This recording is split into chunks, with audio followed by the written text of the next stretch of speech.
Greetings, YouTube. I apologize if I cough during this video. I am recovering from COVID. So we're going to take a look today at a tweet, um, a quote, rather, I should say, from Mitch McConnell. You know Moscow Mitch, the most evil Republican politician currently alive? Yeah. Um, it says, or actually I should say currently in office. And here's the quote. African American voters are voting in just as high a percentage as American voters. So there he said the quiet part out loud, that he doesn't consider black people in America to be Americans, even though they are Americans. Now we have a reply to this comment from him from Toni Morrison, a well-known black progressive. In this country, America means white. Everyone else has to hyphenate.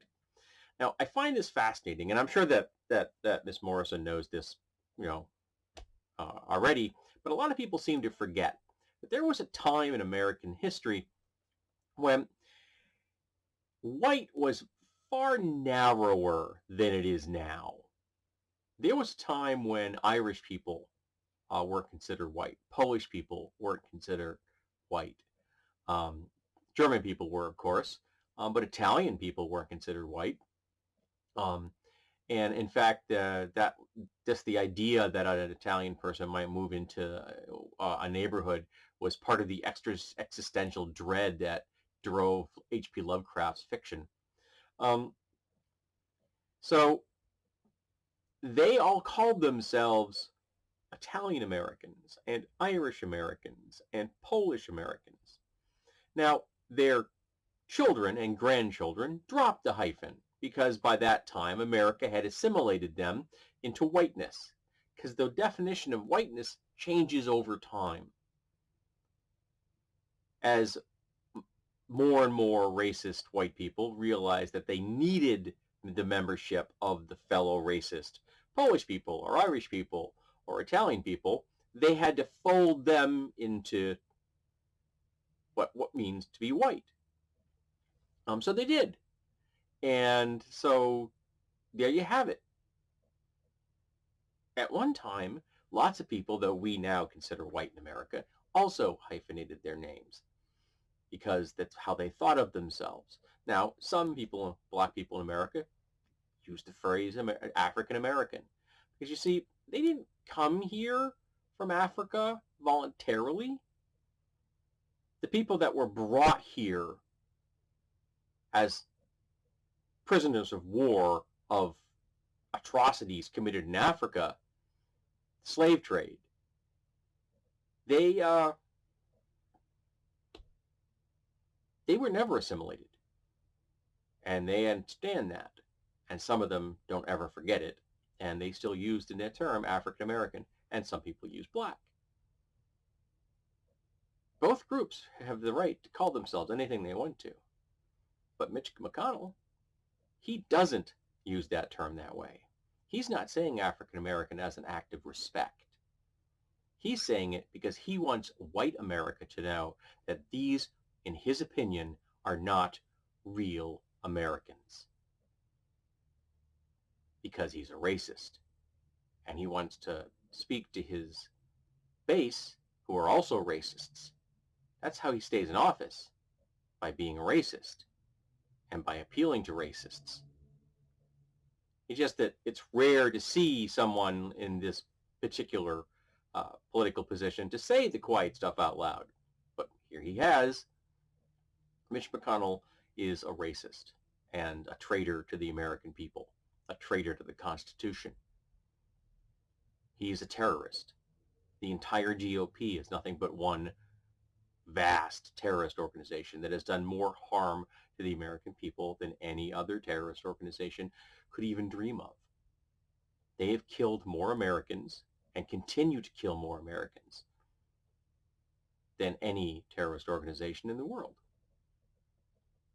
And they're doing everything they can to disenfranchise everyone they consider to not be an American, which means anyone that isn't white.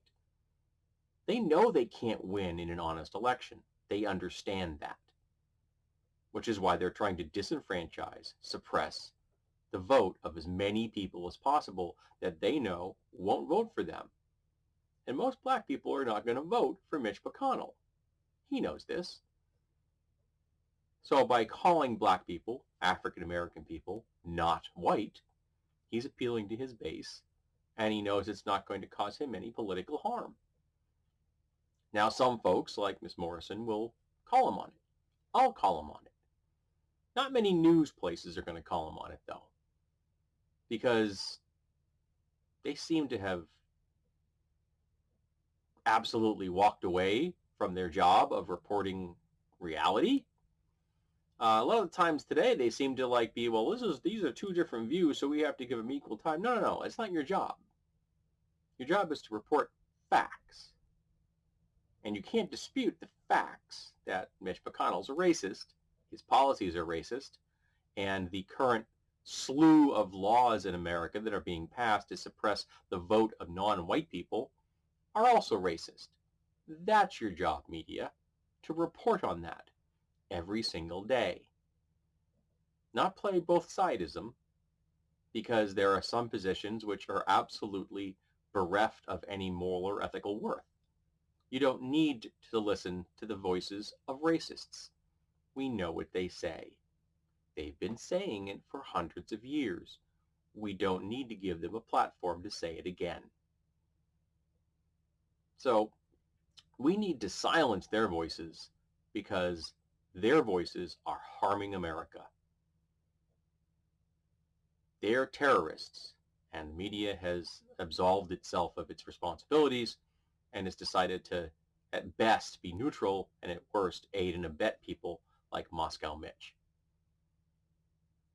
So make sure you keep your ear peeled. Make sure you listen to everything they say. Sometimes they'll say the quiet part out loud. A lot of the times they won't.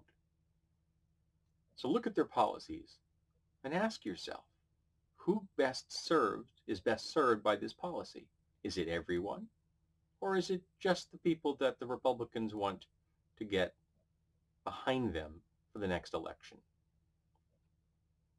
The Republican Party are racists. They're white supremacists. And everyone that supports the Republican Party supports white supremacy. Every single person that votes for them. Some of them are open racists.